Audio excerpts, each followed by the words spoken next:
à tout le monde qui t'a suivi nous sur cette série de cours bibliques que nous avons fait sur le contexte politique et géopolitique de la Bible. Et pour nous capables d'étudier le contexte et puis pour nous essayer de mieux comprendre les différentes histoires de la Bible. Nous allons venir pour nous raconter des histoires bibliques et les personnages bibliques comme les prophètes ou les rois. Mais nous allons essayer d'expliquer le contexte géopolitique de circonstances qui est arrivé jusqu'à depuis la séparation, la scission, la division du royaume d'Israël jusqu'à Jésus-Christ. Et nous ne pas prendre l'histoire parce que l'histoire biblique n'est pas racontée de façon chronologique, mais il est raconté selon les personnages, selon les livres. Par exemple, nous venons ça dans un chronique, deux chroniques, un roi, deux rois. Donc, il y a une histoire aussi que où on va retrouver même histoire que on va retrouver dans Esther, Néhémie, Agé, etc. Donc, il y a une pile histoire biblique, c'est comme ça qu'ils ont déroulé. Donc, nous-mêmes, nous allons resituer l'histoire ça ou bien personnage ça dans le contexte géopolitique, ça dit dans le moment que tu as vécu là, chronologiquement, selon les années qui ont été faites là, la bonne année, et puis, là, si par exemple, vous faites entrer dans la vidéo ça, ben, nous allons dire que vous ne pouvez pas comprendre, vous ne pouvez pas connaître, retournez, parce que nous avons une playlist, retournez dans l'autre histoire que nous avons racontée déjà, parce que c'est suite événements que nous avons parlé déjà, que la ville rébarons encore. Songez que je dis à nous parler plus ou moins de rôle d'une série de prophètes et personnages bibliques pendant l'exil et après l'exil. Je dis à nous faire un petit coup de pied sur Esther. Comme nous disons, nous ne pouvons pas venir raconter l'histoire d'Esther parce que l'histoire biblique là, on connaît déjà, mais la majorité d'entre vous ne connaissent pas dans quel contexte que Esther était. Qui situation Israël, etc. Il y a des gens qui comprennent que Esther c'est en Israël, mais Esther pas en Israël parce que le royaume Israël là était écrasé parce que c'est en exil qu'il y aurait le personnage, c'est pendant l'exil que la Bible parlait de eux. Puis c'est pas parce que l'histoire peuple Israël là, n'est pas faite seulement en Israël, en Jérusalem, la Samarie, etc. Non. Et soit étendue vers d'autres contrées du pays, notamment soit arrivé en la Syrie, Iran, Irak, l'Égypte, et tout côté ça, et Liban, etc. Donc, histoire de la Bible là, il n'est pas concentré uniquement à Jérusalem et seulement. Bon, pour nous capables de faire vite, nous allons essayer de parler déjà l'histoire d'Esther. Nous connaissons l'histoire d'Esther, Mardoché, Laban, etc. Nous connaissons l'histoire ça. Esther, la reine d'Égypte, aidée par Mardoché, Mardoché lui-même devenu premier ministre, et il vient à la tête du pays avec le roi parce qu'il a essayé faire dans le contexte pour être capable, en quelque sorte, faire une sorte de génocide sur le peuple juif pour que le peuple juif là, en quelque sorte, pour être capable perdu, donc par l'intervention d'Esther qui a parlé avec le roi assyrien, et puis qu'on y a là, le roi de Perse, excusez-moi, et puis qu'on y a là, il vient monter reine et puis l'autre premier ministre. Nous connaissons l'histoire ça assez bien de la reine d'Esther. Ça que nous pour essayer de comprendre, c'est que Esther lui-même c'était une exilée politique que était exilée, l'état vive dans le royaume de Perse. Et le royaume de Perse, c'est lui-même qui, en quelque sorte, lorsque le royaume d'Israël, le royaume du nord d'Israël, était détruit par la Syrie depuis en 722 avant Jésus-Christ, et le royaume du sud, le royaume de Juda, il était conquis par Babylone en 598 et à peu près avant Jésus-Christ. Donc, élite, peuple juif là, ils étaient exilés, ils étaient voyés en Babylone. Et puis, il y a quelqu'un qui étaient restés également en Israël, mais en pile, le monde aussi sorti en Israël, en Babylone, et puis ils voyaient en Israël, etc., ils mélangés. Donc, changement d'empire. Immédiatement, Assyrie Babylone vient prendre, il mettait peuple en exil, qu'on y a là, vient l'autre empire qui vient et accaparer tout le pays. L'un du empire, ça veut dire une grosse force politique, un gros roi qui a fait et défait dans tout le pays.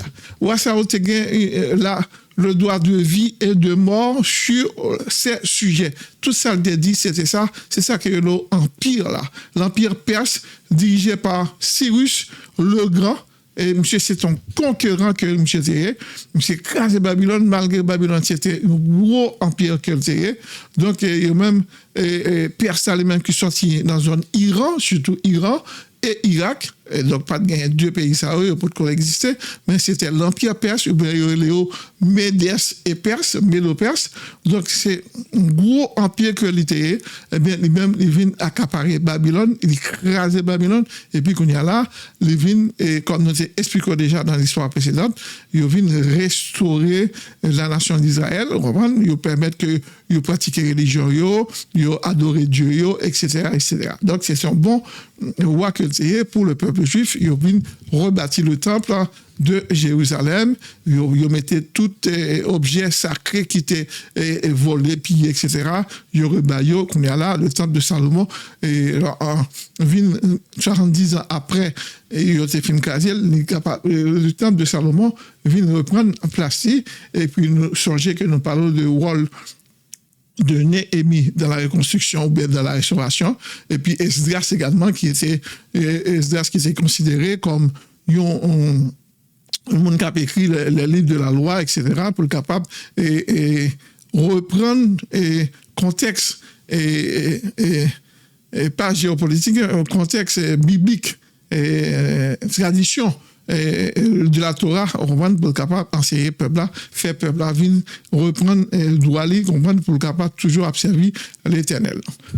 Donc, gouvernement que nous a parlé au gouvernement et c'était vivre là lui-même, c'était le gouvernement de Perse Achéménide, empire Perse Achéménide. Donc, le roi qui était là, c'était Assuérus. Donc, ça assuré ça, c'est lui-même que non-juif que vous connaissez, mais peut-être bien que non historiquement, c'est Xerxès Ier. Il s'est régné entre 486 et 456 avant Jésus-Christ.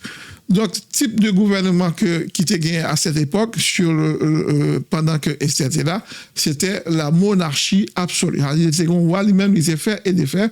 Tout pouvoir et pays était concentré entre les mains du roi lui-même, et puis il était divisé en une série de provinces que c'est les satrapies. Et donc, le monde qui était responsable et province, les satrapies, il était les satrapes. Donc, c'est comme ça que Esther lui-même, ils vivent dans le pays persa. C'est un grand empire. Là, nous dit empire, là, ça veut dire que c'est comme les États-Unis ou bien la Chine aujourd'hui qu'on est là, qui gagne un pile pouvoir la mer. Sauf que c'est la monarchie absolue. C'est seul roi qui a gagné le premier mot et le dernier mot. Pas de personne encore qui a dit un bagaille. Donc voilà.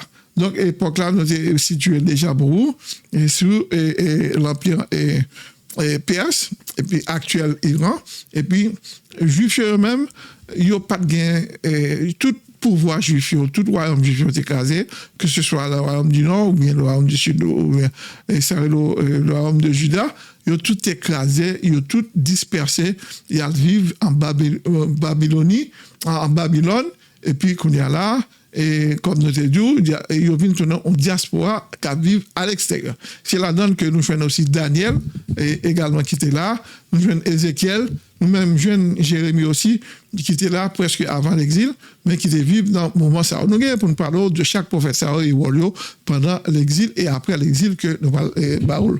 Donc, comme nous l'avons dit.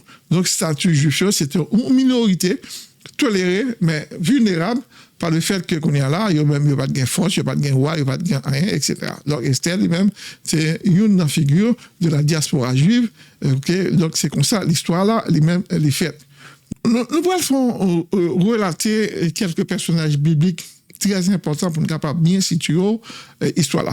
Pendant l'exil, c'était sur le gouvernement, pas le gouvernement, sur l'empire babylonien, Babylone.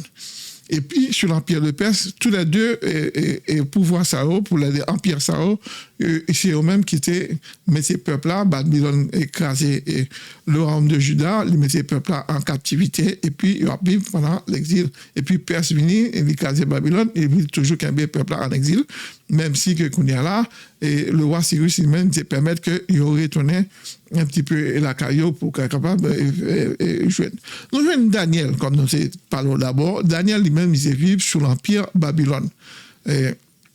Babylone, et immédiatement que je prends tous les jeunes gens du pays qui ont un gros cerveau, c'est les nobles qui ont été, eh bien, ils ont changé de nom, ils ont changé que l'histoire de les trois jeunes Sao, qui c'est Daniel, Anania, Michael et Azaria. Donc, et puis, ils ont venu changer de nom, ils ont tiré les Méchal, Abed, Nego, etc. Nous connaissons l'histoire biblique Sao. Donc, nous avons Daniel qui se vit en exil sur Babylone également. Et puis, nous jouons des rois également qui ont été arrêtés pendant la captivité, comme Joachim, que il est encore dans la Bible chez Conias. Et puis, nous jouons Sédécias aussi, un dernier roi qui s'est gagné dans le royaume de Juda. Donc, dernier roi de Juda, qui a été déporté, monsieur, a été déporté en Babylone, à Babylone.